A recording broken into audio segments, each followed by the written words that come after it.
Hey everyone, in this video I'm going to show you two methods for tying this knot, or at least an alpine butterfly that has two loops, two connection points that are not dependent on the other to function.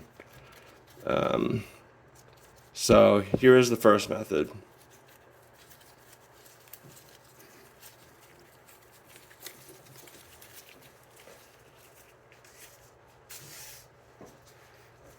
Okay, so start with the standing end to the right, to the left of your palm. Excuse me.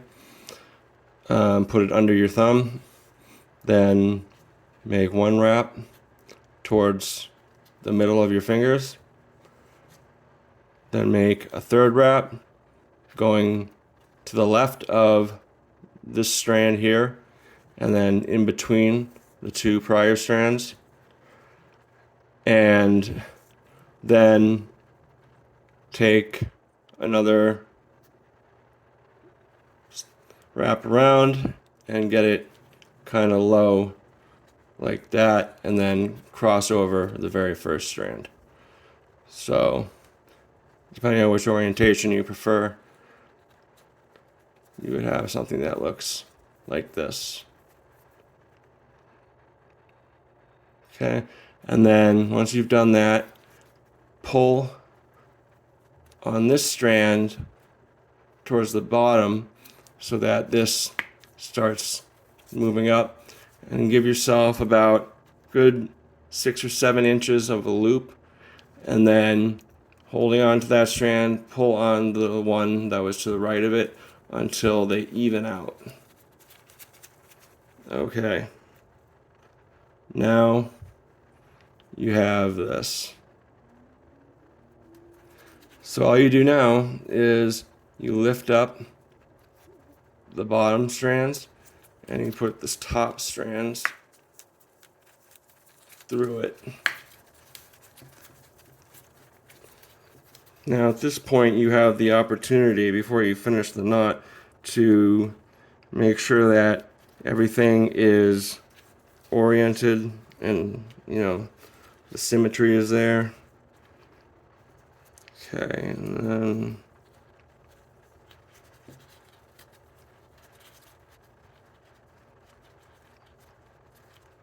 alright, so once you've gotten everything how you want it to be, just cinch everything up, and then the fun part, you break it. Pull it off in the direction that it's going to be loaded, or the directions that it'll be loaded, and you're left with this. Because I took the time to make sure everything was oriented prior to breaking it, it is exactly how it should be. So take a mental note, or you can keep this for if you ever want to know how it should look like. Should look rather. So okay, that is the first method.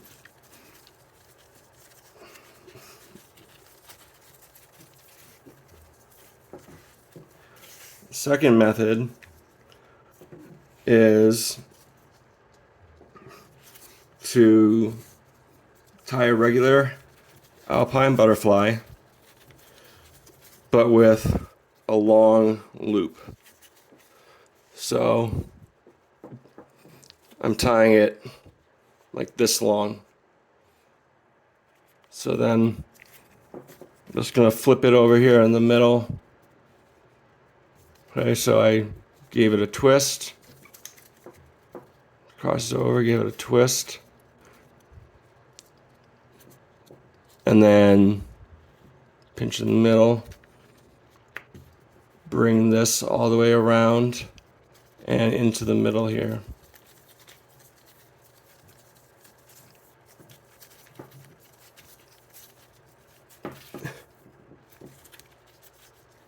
Okay, so now you have a regular alpine butterfly. It might need even more of a loop than I gave it. So I'm going to add some length to it. Okay, perfect. So everything is oriented how it should be oriented. Everything looks good. So the next step, and this is where you can do things like adding a ring if you want. Whether you put the ring on this or not, it's going to come out with the same thing.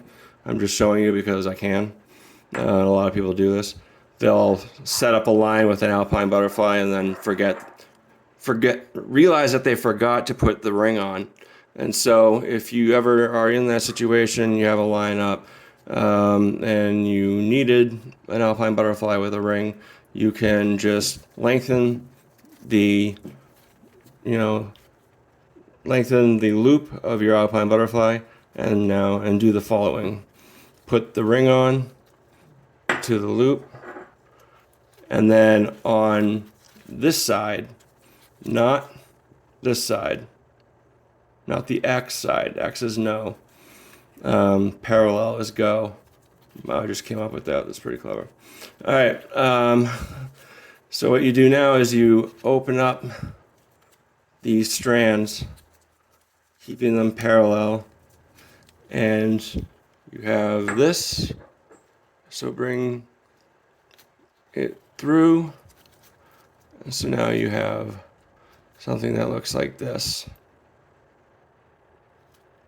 All you do now to complete the knot is you put that around everything. You want it to settle down right at the top, not at the bottom.